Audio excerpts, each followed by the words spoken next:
10 जून 323 BC. Babylon. रात का वक्त है। एक आलीशान महल के अंदर एक कमरे में मौत का सन्नाटा है। बाहर हवाओं में गर्मी है, लेकिन उस कमरे के अंदर हर इंसान ठंड से कांप रहा है। उस कमरे के बीचों बीच एक सोने के बिस्तर पर एक आदमी लेटा है। उसकी उम्र सिर्फ 32 साल है। उसका शरीर बुखार से तप रहा है। उसका जिस्म कमजोर हो चुका है। वो बोल भी नहीं पा रहा, लेकिन उसकी आंखों में, उन नीली और भूरी आंखों में, आज भी वो आग है जिसने पूरी दुनिया को जला दिया था। उस बिस्तर के चारों तरफ उसके जनरल्स खड़े हैं, वो लोग जिन्होंने इस आदमी के साथ मिलकर खून की नदियां बहाई हैं। वो सब रो रहे हैं। उन्हें यकीन नहीं हो रहा कि ये इंसान मर सकता है। ये वो आदमी है जिसने शेरों का शिकार किया, जिसने रेगिस्तान को हराया, जिसने समुद्र पर पुल बना दिया और जिसने दुनिया की सबसे बड़ी फौज को घुटनों पर ला दिया। ये भगवान था। ये ज्यूस का बेटा था। इसे मौत कैसे छू सकती है? आखिरी सांसें गिनते हुए उस आदमी ने अपनी उंगली से अपनी शाही अंगूठी निकाली। उसके जनरल्स आगे झुके। उन्होंने पूछा, महाराज, आपके बाद ये सल्तनत, ये दुनिया, ये एम्पायर किसका होगा? उस आदमी ने अपनी आखिरी ताकत इकट्ठा की और सिर्फ एक लाइन बोली। एक ऐसी लाइन जिसने अगले 50 सालों तक दुनिया को खून में डुबो दिया। उसने कहा, टू द स्ट्रॉन्गेस्ट। जो सबसे ताकतवर होगा, ये उसका होगा। और ये बोलकर अलेक्जेंडर द ग्रेट, सिकंदर आजम, हमेशा के लिए खामोश हो गया। सोचो जरा, जिस आदमी ने 10 साल में 20 लाख स्क्वायर माइल्स जीत लिए, जिसने ग्रीस से लेकर इंडिया तक अपनी तलवार का लोहा मनवाया, मरते वक्त उसके पास अपने हाथ में पकड़ने के लिए कुछ नहीं था। लोग कहते हैं जो जीता वही सिकंदर। लेकिन आज पर हम एक बहुत बड़ा सवाल पूछेंगे। क्या सिकंदर सच में जीता था, या वो एक ऐसा हारा हुआ इंसान था जो अपने ईगो के पीछे भागते भागते खुद को खत्म कर गया? आज हम हिस्ट्री की किताबों वाले अलेक्जेंडर को नहीं पढ़ेंगे। आज हम उस अलेक्जेंडर को डिकोड करेंगे जो रात को सो नहीं पाता था, जो अपने दोस्तों को नशे में मार देता था, जिसे लगता था कि वो इंसान नहीं देवता है। ये कहानी एम्बिशन की एक्सट्रीम लिमिट है। ये कहानी है उस पागलपन की जो एक इंसान को दुनिया का मालिक तो बना देती है, लेकिन उसे अंदर से खोखला कर देती है। Welcome to the story of the man who conquered the world but lost himself. Alexander की कहानी शुरू होती है पहला मैसेडोनिया में, साल 356 बीसी। लेकिन दोस्तों, अलेक्जेंडर को समझने से पहले हमें उसके पेरेंट्स को समझना होगा, क्योंकि अलेक्जेंडर एक केमिकल रिएक्शन था, अपने पिता की रियलिटी और अपनी मां की फैंटेसी का। उसका पिता फिलिप सेकंड एक वॉरियर था, एक ऐसा आदमी जिसकी एक आंख जंग में फूट गई थी, जिसका शरीर घावों से भरा था। फिलिप ने मैसेडोनिया को एक ताकतवर देश बनाया था। वो प्रैक्टिकल था, रूथलेस था। लेकिन उसकी मां ओलंपियस, वो खतरनाक थी। ओलंपियस कोई आम औरत नहीं थी। वो स्नेक वर्शिप करती थी। कहा जाता है कि वो सोते वक्त अपने बिस्तर पर सांप रखती थी। वो अलेक्जेंडर के दिमाग में बचपन से एक बात भरती थी, तुम फिलिप के बेटे नहीं हो। तुम्हारा असली बाप ज्यूस, देवताओं का राजा है। तुम इस दुनिया के लिए नहीं बने हो, तुम इस दुनिया से बड़े हो। सोचो, उस बच्चे के दिमाग पर क्या असर हुआ होगा। एक तरफ बाप सिखाता था कि तलवार कैसे चलानी है, दूसरी तरफ मां सिखाती थी कि तुम भगवान हो। अलेक्जेंडर के अंदर बचपन से ही गॉड कॉम्प्लेक्स आ गया था।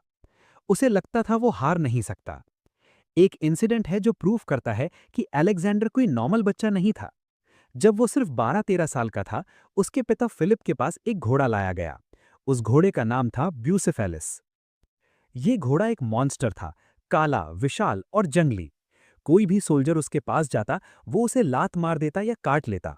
फिलिप ने गुस्से में कहा, हटाओ इस पागल जानवर को, ये बेकार है। तभी छोटे अलेक्जेंडर की आवाज आई, मैं इसे काबू कर सकता हूं। फिलिप और उसके जनरल्स हंसे, बच्चे, जहां बड़े फेल हो गए वहां तू क्या करेगा? अलेक्जेंडर ने शर्त लगाई, अगर मैंने इसे काबू कर लिया तो ये मेरा, नहीं तो मैं इसकी कीमत चुकाऊंगा। अलेक्जेंडर घोड़े के पास गया। उसने एक चीज नोटिस की थी जो किसी एक्सपीरियंस जनरल ने नहीं देखी थी। वो घोड़ा पागल नहीं था, वो डरा हुआ था। वो अपनी ही परछाई से डर रहा था। अलेक्जेंडर ने धीरे से घोड़े की लगाम पकड़ी और उसका मुंह सूरज की तरफ कर दिया। परछाई पीछे चली गई। घोड़ा शांत हो गया। अलेक्जेंडर उस पर सवार हो गया और उसे फुल स्पीड में दौड़ाया। जब वो वापस आया तो फिलिप की आंखों में आंसू थे। उसने अलेक्जेंडर का माथा चूमा और एक भविष्यवाणी की, मेरे बेटे, अपने लिए कोई और दुनिया ढूंढ लो। मैसेडोनिया तुम्हारे लिए बहुत छोटा है।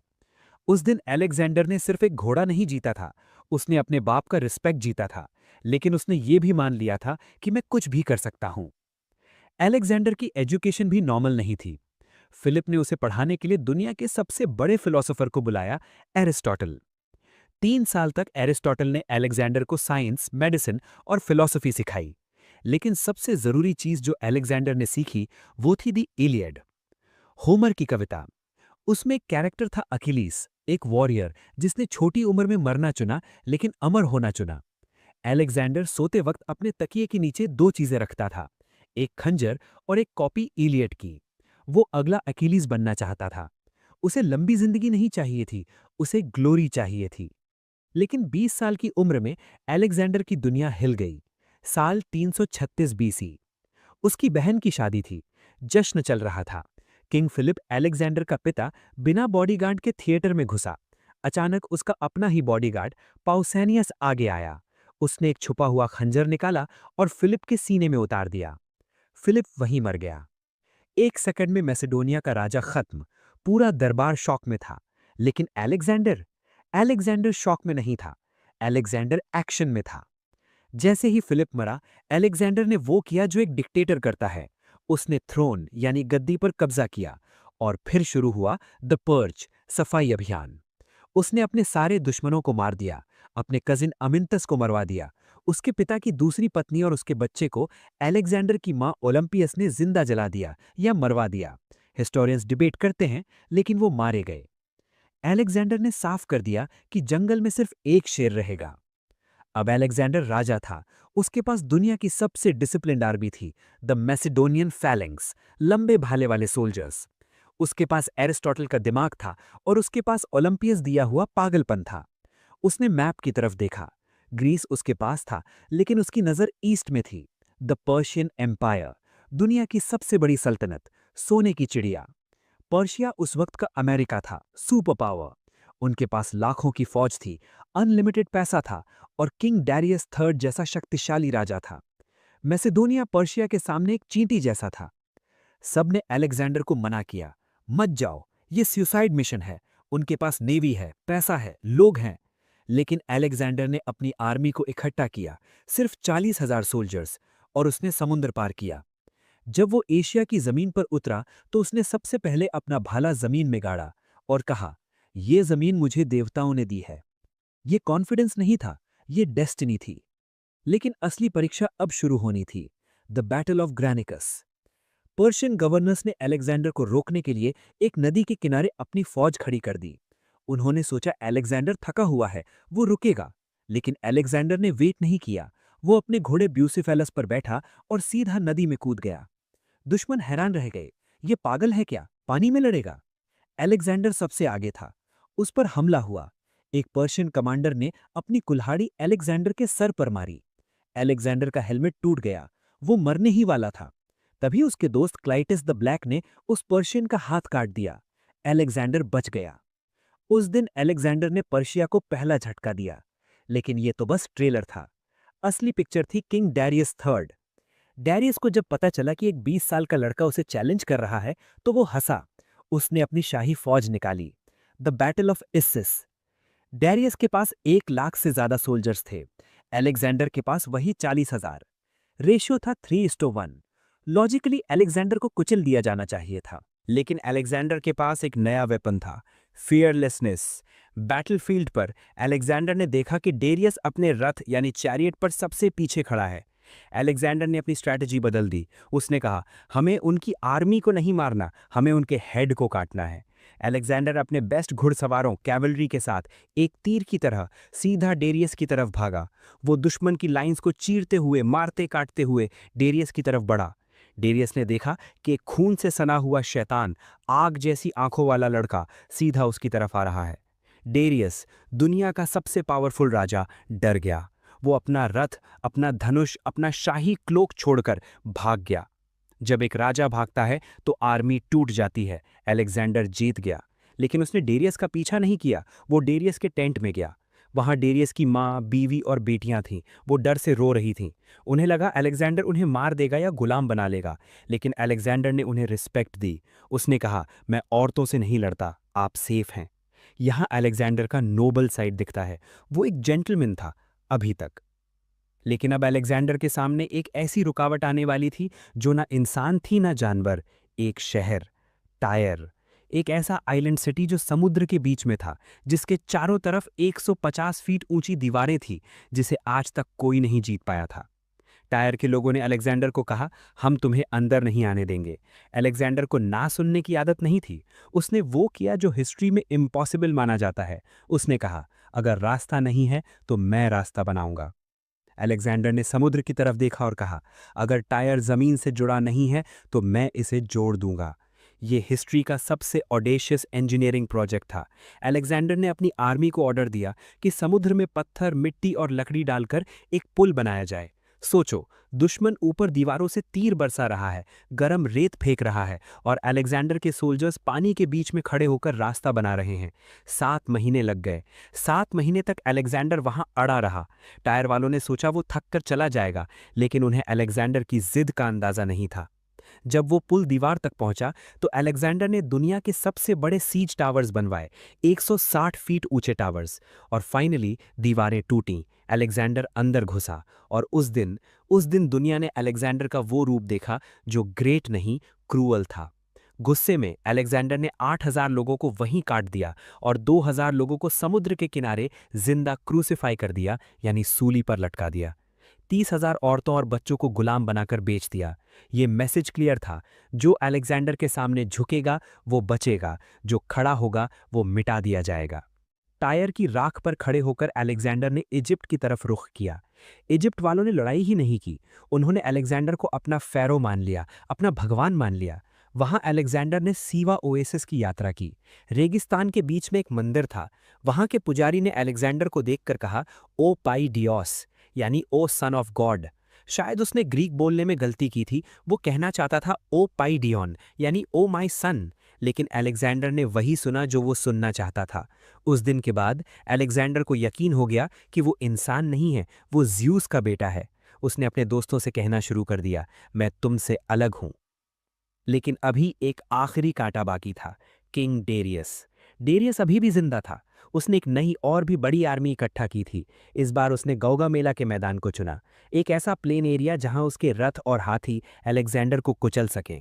डेरियस के पास 2.5 लाख सोल्जर्स थे, अलेक्जेंडर के पास 47,000। रात का वक्त था।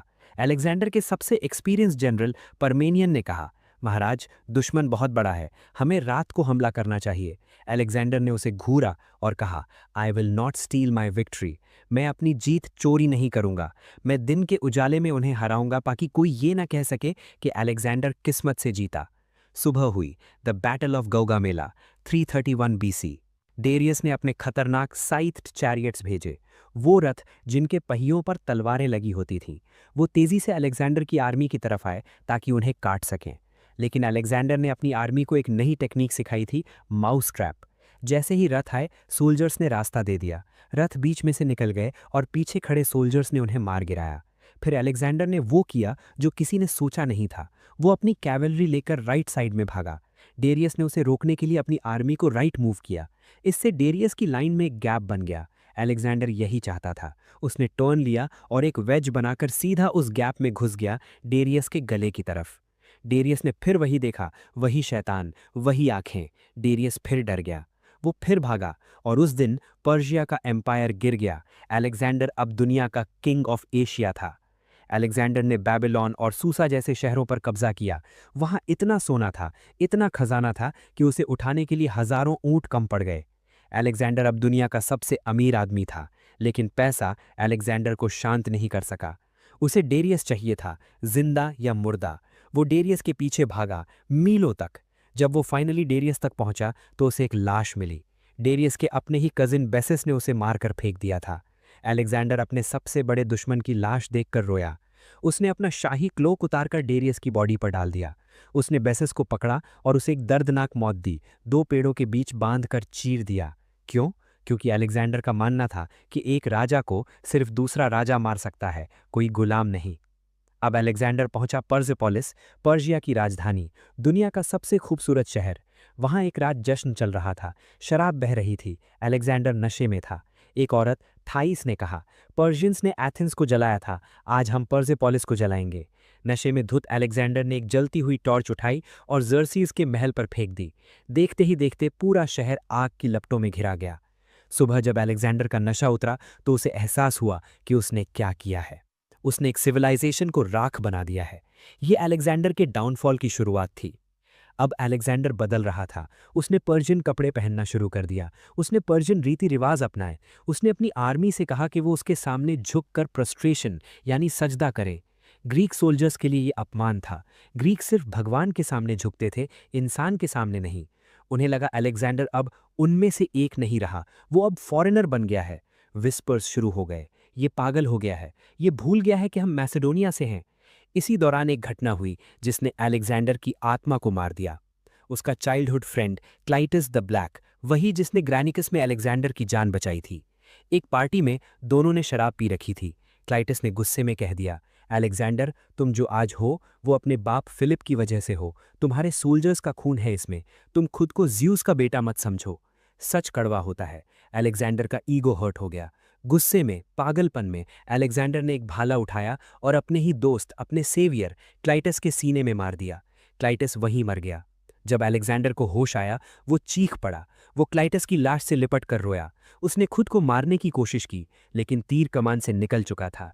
अलेक्जेंडर ने साबित कर दिया था कि अब वो अपने दोस्तों के लिए भी सेफ नहीं है। वो अब अकेला था। दुनिया जीत ली थी, लेकिन दोस्त खो दिए थे। लेकिन अलेक्जेंडर रुकने वाला नहीं था।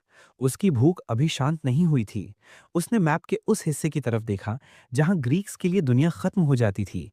एक ऐसी जगह जहां के बारे में सिर्फ कहानियां सुनी थी, जहां हाथी जंग लड़ते हैं, जहां के राजा 7 फीट लंबे होते हैं। इंडिया, यानी हिंदुस्तान। अलेक्जेंडर ने अपनी थकी हुई आर्मी से कहा, बस एक आखिरी कॉन्क्वेस्ट, हम दुनिया के किनारे यानी एंड ऑफ द वर्ल्ड तक जाएंगे। लेकिन उसे नहीं पता था कि इंडिया में उसका सामना एक ऐसे राजा से होगा जो डैरियस की तरह भागेगा नहीं। एक ऐसा राजा जो कहेगा, लड़ना है तो आजा। किंग पोरस, यानी पुरु। साल 326 बीसी अलेक्जेंडर ने हिंदू कुश के पहाड़ पार किए और इंडिया की धरती पर कदम रखा। लेकिन ये वो इंडिया नहीं था जो आज हम मैप्स में देखते हैं। ये सोने की चिड़िया थी। यहाँ के लोग अलग थे, यहाँ का मौसम अलग था और यहाँ के जानवर अलग थे। अलेक्जेंडर ने तक्षशिला के राजा अंभी से मुलाकात की। अंभी ने बिना लड़े सरेंडर कर दिया। उसने अलेक्जेंडर को सोने, चांदी और हाथी गिफ्ट किए। अंभी ने कहा, मेरा दुश्मन पोरस है, यानी पुरु, झेलम नदी के उस पार। अगर तुम उसे हरा दो तो मैं तुम्हारा साथ दूंगा। अलेक्जेंडर ने सोचा, ये भी डैरियस जैसा होगा, भाग जाएगा।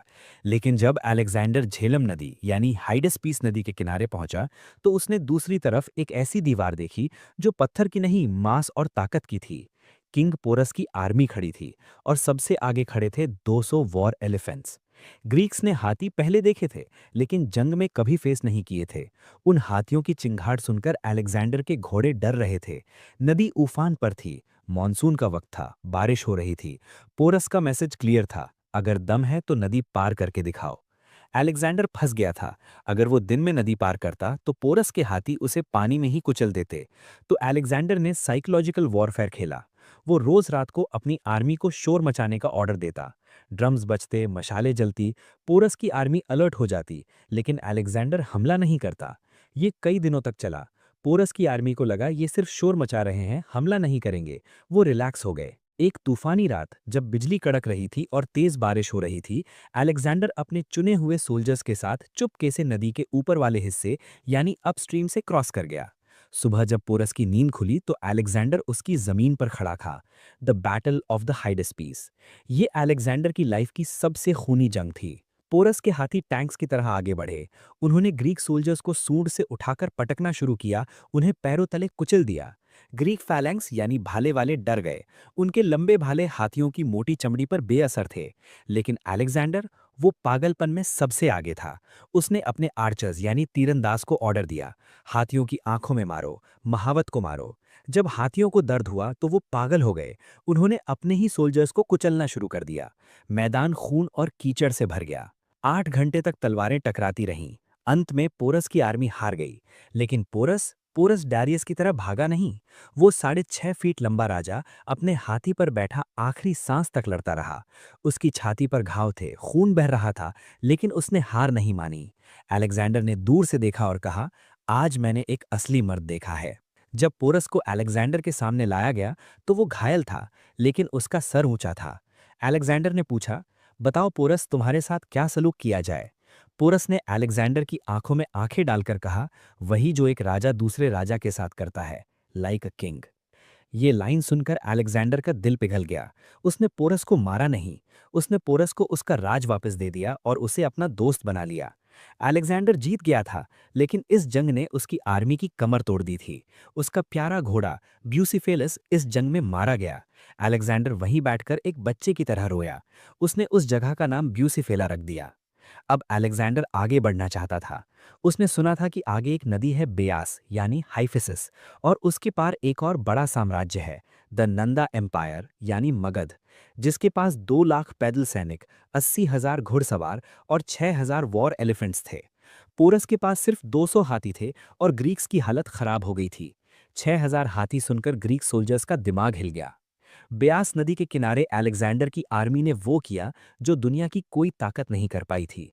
उन्होंने म्यूटनी यानी बगावत कर दी। उन्होंने अपने हथियार डाल दिए। उन्होंने कहा, सिकंदर, बस बहुत हो गया, हम थक गए हैं, हमें अपने घर जाना है, हमें अपने बच्चों को देखना है, हम और आगे नहीं जाएंगे।